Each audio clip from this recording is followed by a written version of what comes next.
Hello everyone, कैसे हैं आप सब लोग। मैं सुमिता, मेरे यूट्यूब चैनल पर आपका स्वागत है। हम लोग पढ़ रहे हैं सारी इम्पोर्टेंट जो भी हमारे एग्ज़ाम है, टीचिंग में एग्ज़ाम हो, यूपी पीजीटी हो, यूपी एजुकेशन हो, इनसे रिलेटेड जो भी एजुकेशन और शिक्षा मनोविज्ञान के क्वेश्चंस आते हैं उन सब की हम तैयारी कर रहे हैं बहुत ही डिटेल में। कौन सी बुक से कर रहे हैं? मालती शाश्वत की शिक्षा मनोविज्ञान, जो कि एक अपने आप में बहुत ही अच्छी बुक है और उसमें काफ़ी सारे क्वेश्चंस जो हैं आपको एग्ज़ाम में मिलेंगे भी। तो हमारा टॉपिक मैंने दो इसके वीडियो बना दिए हैं, पार्ट 1 सेकंड, जिसमें लास्ट वीडियो में हमने शिक्षा मनोविज्ञान क्या है और शिक्षा मनोविज्ञान के बारे में बताया कि शिक्षा मनोविज्ञान सबसे पहले मनोवैज्ञानिकों ने माना था कि आत्मा का विज्ञान है, जो कि पूरी तरीके से वह उसको साबित नहीं कर पाए थे। इसीलिए आज दूसरा टॉपिक है हमारा कि शिक्षा मनोविज्ञान मन का विज्ञान है। शिक्षा मनोविज्ञान मन का विज्ञान कैसे है? अगर हम इस बारे में बात करें तो 17वीं शताब्दी में जब मनोविज्ञान को आत्मा का विज्ञान समझने में कठिनाई हुई थी, तब जो दार्शनिक जो मनोविज्ञान थे, उन लोगों ने शिक्षा को मन का विज्ञान माना। लेकिन इस परिभाषा में भी अनेक दोष पाए गए। किस तरीके से माने गए कि आत्मा के समान मन के स्वरूप और उसकी प्रकृति को निश्चित करना कठिन प्रतीत हुआ। इस प्रकार से जैसे कि आत्मा का जब विज्ञान कहा गया था, तो आत्मा का क्या स्वरूप होता है, आत्मा को हम देख नहीं सकते, महसूस नहीं कर सकते, उसके स्वरूप को नहीं जानते कि आखिर वो देखने में कैसे होती है। तो इस बात को दार्शनिक जो थे वो बता नहीं पा रहे थे। उसी प्रकार से मन के विज्ञान यानी कि शिक्षा मनोविज्ञान में मन के बारे में बताना भी कठिन कार्य है, क्योंकि मन किसी प्रकार का कैसा है, उसकी प्रकृति कैसी है, मन का स्वरूप कैसा है, आप इसको भी नहीं दिखा सकते हैं। इसीलिए ये निश्चित करना कठिन प्रतीत हुआ, क्योंकि इसका जो है कोई भी भौतिक अस्तित्व नहीं है। अगर हम बात करें मन की, तो मन का हमारा कोई भी एक ऐसा अस्तित्व नहीं है जिसको हम दिखाएं कि ये मन है। मन शब्द का प्रयोग करने वाले विद्वानों में उसके स्वरूप के विषय में भी मतभेद है। मन किस प्रकार का है, कैसा है, किस प्रकार से हम कहें कि किसका मन किस प्रकार से है, किसका स्वरूप क्या है। तो इसमें भी बहुत सारे जो दार्शनिक रहे हैं, बहुत सारे जो मनोवैज्ञानिक रहे हैं, उन सब में जो है मतभेद रहे हैं। मन के संबंध में यही प्रश्न उठा कि मन का क्या स्वरूप है, मन में किस प्रकार की क्रिया और प्रतिक्रिया चलती हैं, इसका उत्तर भी नहीं दिया जा सकता। यदि मन का कोई स्वरूप होता तो यह हमारे इंद्रियों का अनुभव और विषय बन जाता और इसका प्रत्यक्षीकरण हो सकता था। मन एक मानसिक तत्व है। अब आप मान लीजिए समाज में इतने सारे लोग हैं, जितने भी लोग हैं, ठीक है, उन सबके मन में क्या चल रहा है, किस प्रकार का चल रहा है, प्रत्यक्ष अप्रत्यक्ष रूप से, तो हम उन सारी चीज़ों को आपको दिखा नहीं सकते, समझा नहीं सकते। तो वह मन क्या है? मन एक प्रत्यक्षीकरण हो सकता है और एक मानसिक तत्व होता है, यानी कि हमारे दिमाग से जुड़ा हुआ होता है। इसका कोई भी स्थूल रूप नहीं होता जिसको हम बता पाएँ कि मन इस प्रकार का होता है। इसीलिए मनोवैज्ञानिकों ने इस परिभाषा को भी अस्वीकार कर दिया। उनका विचार था कि मनोविज्ञान एक ऐसा विषय होना चाहिए जिससे प्रमाणित किया जा सके। अब हम आत्मा को भी प्रमाणित नहीं कर सकते, मन को भी हम प्रमाणित नहीं कर सकते। तब मनोवैज्ञानिकों ने क्या कहा कि मनोविज्ञान तो एक ऐसा विषय होना चाहिए जिसको हम प्रमाण कर सकें, है ना। मनोविज्ञान क्या है? विज्ञान क्या है? विज्ञान में तर्क वितर्क होते हैं, उसको चीज़ों को साबित किया जाता है। इसी प्रकार से मनोविज्ञान भी एक ऐसा होना चाहिए जिसको हम साबित किया जा सके, प्रमाणित किया जा सके, उसका निरीक्षण किया जा सके, जिस पर प्रयोग किया जा सके, जिससे मनोविज्ञान की कोटि में रखा जा सके। आधुनिक मनोविज्ञान में मन को मान्यता नहीं दी जाती, वरन मानसिक प्रक्रियाओं या व्यक्तियों को महत्व दिया जाता है। इस परिभाषा में असामान्य आपका बी.एन. झा ने लिखा है कि मस्तिष्क जो है, ये जो डेफिनेशन है बी.एन. झा की, ये काफ़ी सारे क्वेश्चंस यानी पेपर्स में आती है बी.एन. झा के, कि मस्तिष्क मन के स्वरूप के अनिश्चित रह जाने के कारण मनोविज्ञान ने मस्तिष्क के विज्ञान के रूप में किसी प्रकार की प्रगति नहीं की है। अब इसके बाद में सबसे पहला आया था आपका मनोविज्ञान आत्मा का विज्ञान है। दूसरी बार में क्या माना गया कि मनोविज्ञान मन का विज्ञान है, जो भी पूरी तरीके से नहीं माना गया, उसको भी गलत ठहराया गया, क्योंकि उसमें भी काफ़ी सारे दोष पाए गए।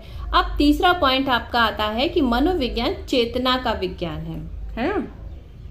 19वीं शताब्दी में विद्वानों ने मनोविज्ञान को चेतना का विज्ञान कहा, जिसमें आपके विलियम जेम्स वुंट और आपके ये जो है जेम्स ली आदि प्रमुख थे। और इसमें विलियम जेम्स ने सन 1892 में, इस पॉइंट को आपको याद रखना है कि एक तो 19वीं शताब्दी में विद्वानों ने मनोविज्ञान को चेतना का विज्ञान कहा था।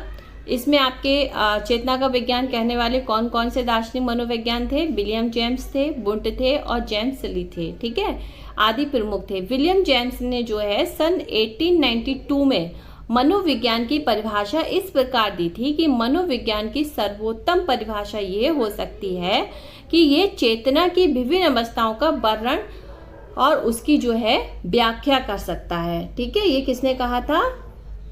विलियम जेम्स ने कहा था। ठीक है, इसके बाद में इसके अनुसार मनोविज्ञान जो है मनुष्य की चेतना क्रियाओं का अध्ययन करता है। इस परिभाषा पर भी विद्वान के मत जो थे, जो विचार जो थे, वो एक जैसे नहीं हो पाए। इसके विरुद्ध भी बहुत सारी आपत्ति आई, यानी कि इसमें भी बहुत सारे जो हैं दोष निकले। अब चेतना का क्या अर्थ होता है? चेतना का अर्थ क्या होता है? चेतना शब्द से हमें अपनी वर्तमान जागरूक स्थिति का बोध होता है कि हम किस रूप में चेतन हैं, चेतनावस्था में हैं कि अवचेतना में हैं। तो इससे हम जो प्रेजेंट हमारी जो स्थिति है उसका हमें बोध जाने की हमें ज्ञान होता है। जो मानसिक क्रियाएं वर्तमान क्षण में अनुभव ही नहीं की जा सकती है ना, जो हमारी जो मानसिक क्रियाएं हैं उनको अगर हम प्रेजेंट में किसी के पास बैठे हुए हैं और हम उसको अनुभव नहीं कर सकते तो वह चेतन के अंतर्गत नहीं आती हैं। मनोविज्ञान सभी मानसिक प्रक्रियाओं का अध्ययन करता है। इसका संबंध चेतना के विभिन्न स्तरों से होना चाहिए। मन के भी 3 स्तर बताए गए हैं, चेतन, अर्धचेतन और अचेतन। ये क्वेश्चन भी आपको पेपर्स में मिला भी होगा, जिन्होंने पहले पेपर दिए होंगे, और नहीं मिला है तो ये क्वेश्चन भी आपका यहाँ से बनता है कि मन के कितने स्तर बताए गए हैं। तो मन के 3 स्तर बताए गए हैं, इसको याद रखिएगा। कौन कौन से हैं? चेतन, अर्धचेतन और अचेतन।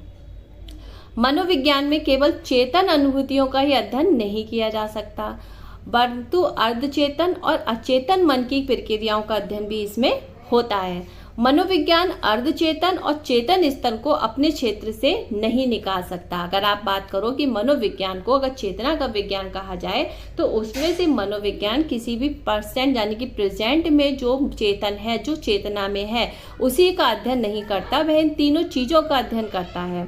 यहाँ पर मनोविज्ञान अर्धचेतन और चेतन स्तर की अथवा अचेतन जो होता है, यदि मनोविज्ञान को केवल चेतना का विज्ञान कहा जाता जाए तो मन का अधिकांश भाग जो है वह मनोविज्ञान के क्षेत्र के अंतर्गत नहीं आ पाएगा। इस परिभाषा की आपत्ति ये है कि वह अपने चेतन अनुभवों को भी बड़ी कठिनाई से हम जान पाएंगे।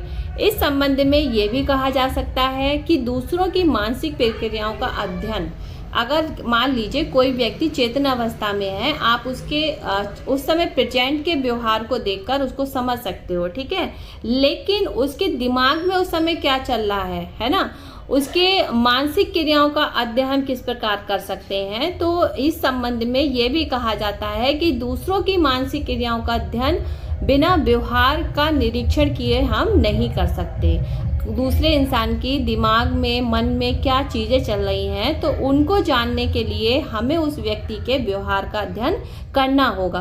और जब हम उसके व्यवहार का अध्ययन करेंगे तब हम जान पाएंगे कि उसके मन में, उसके दिमाग में, उसकी मानसिक क्रियाओं में किस तरीके के विचार आ रहे हैं, वह क्या सोच रहा है। तो यह परिभाषा जो है, जो बताई गई थी कि मनोविज्ञान एक चेतना का विज्ञान है, ये एकांगी है, क्योंकि एक ही तरफ की बात करती है कि सिर्फ चेतना का है, जबकि मनोविज्ञान मन 3 प्रकार के होते हैं और यहाँ पर सिर्फ चेतना की बात की गई है। तो इसीलिए इसमें भी दोष माना गया, क्योंकि इसमें मन के केवल चेतन स्तर पर ही ध्यान दिया गया है, जबकि आधुनिक मनोविज्ञान जो है अचेतन तथा अर्धचेतन प्रक्रियाओं का भी अध्ययन करता है।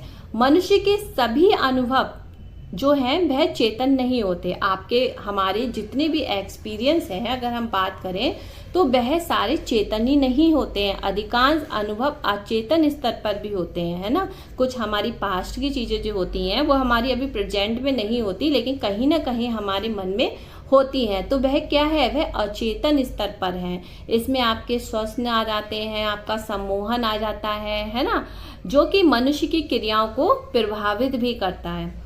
मनोवैज्ञानिकों के अनुसार चेतना अनुभव का विषय है, ये साकार और स्थूल वस्तु नहीं है। चेतना अनुभव मतलब साकार रूप, हम इसको साकार रूप से देख भी नहीं सकते हैं, है ना, और स्थूल यानी कि छू भी नहीं सकते हैं, स्थूल भी नहीं है, इसका प्रत्यक्षीकरण भी नहीं हो सकता, इसको हम देख नहीं सकते। ये व्यक्तिगत अनुभव की वस्तु है। चेतना का अध्ययन अंतर्दर्शन या अंतर्निरीक्षण विधि से ही संभव हो सकता है। किसी व्यक्ति की मन की बात को जानने के लिए हम अंतर्दर्शन या अंतर्निरीक्षण विधि का प्रयोग करेंगे, तब हम जान पाएंगे।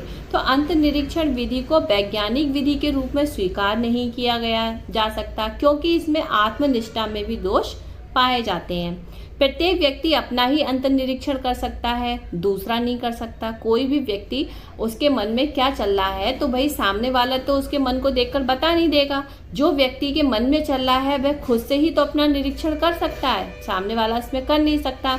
तो एक व्यक्ति की चेतना दूसरे व्यक्ति से अलग भी होती है। इस दृष्टि से मनोविज्ञान को विज्ञान के अंतर्गत नहीं रखा जा सकता। इसके अतिरिक्त मनोविश्लेषकों का विचार है कि हमारी सभी जो है अनुभूतियां चेतन स्तर पर ही नहीं होती, अचेतन पर भी होती हैं। क्योंकि जितनी भी है ऐसा नहीं है जो हमारे आज ही चल रहा है वही हमारे मन में बहुत बहुत सालों पुरानी चीजें होती हैं, वो सब हमारे अचेतन मन में होती हैं, जो हमारे व्यवहार को प्रभावित भी करती हैं। मान लीजिए हमारे पास्ट में क्या हुआ था, उस पास्ट से जो हमें एक्सपीरियंस हुआ, चाहे वो अच्छा हो चाहे बुरा हो, और आज के व्यवहार जो हम लोगों के साथ करते हैं, उन सारी चीज़ों को वह प्रभावित भी करती हैं।